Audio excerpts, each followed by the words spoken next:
Hello friends, welcome back to my channel Susmita Biswajit. তোমরা কেমন আছো?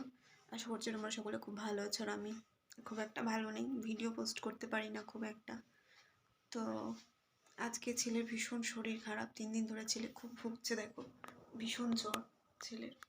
দেখো ছেলের কোনো সারা শব্দ নেই, খুব কষ্ট পাচ্ছে আমার ছেলেটা। বাড়ি তোর বাবাও নেই, কাজে গেছে। কি করবো, মাথায় কোনো কিছু আসছে না।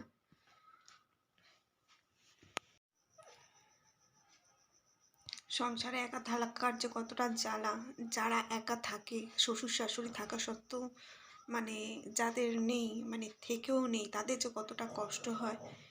মানে এরকম পরিস্থিতি আসলে যে তারা কতটা কষ্ট পায়, কতটা কষ্টে থাকে, সেটাই আজকে আমি তোমাদের সঙ্গে শেয়ার করার জন্য আজকে ভিডিওটা বানালাম। কেউ কোনো খারাপ কমেন্ট করো না, কারণ সংসারে শ্বশুর শাশুড়ি থেকেও নেই, আমার বাচ্চাটাকে দেখার মতো কেউ নেই। যা আছে ওর মা আর ওর বাবা। তোমরা দেখো বন্ধুরা, আজকে আমার ছেলেটা এত কষ্ট পাচ্ছে, এত কষ্ট পাচ্ছে। তো এখন বাজে 6টা, সন্ধ্যা 6টা। 3 দিন ধরে আমার ছেলেটা আজকে জ্বরে ভুগছে।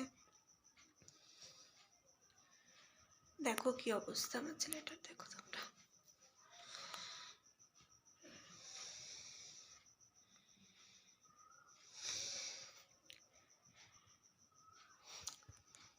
তো ডক্টরের কাছে নিয়ে যাওয়া হয়নি। জ্বরের ওষুধ ছিল, সেটাই খাইয়েছিলাম, ভেবেছিলাম হয়তো প্যারাসিটামল দিলে কমে যাবে, কিন্তু না।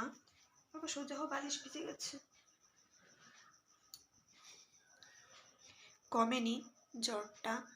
তো থেকে জ্বরটা, মানে ওষুধটা যখনই দিচ্ছি তখনই জ্বরটা কমে যাচ্ছে। আবার যখন জ্বর মানে ওষুধ দেওয়া বন্ধ হয়ে যাচ্ছে, ওষুধের অ্যাকশনটা কেটে যাচ্ছে, তখন আবার জ্বরটা চলে আসছে।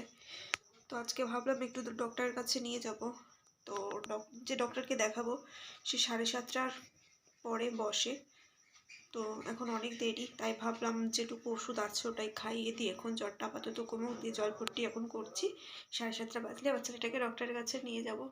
তো তোমরা একটু ভগবানের কাছে প্রে করো যাতে আমার ছেলেটা খুব তাড়াতাড়ি সুস্থ হয়ে যায়। ঠিক আছে, তো চলো বন্ধুরা, টাটা।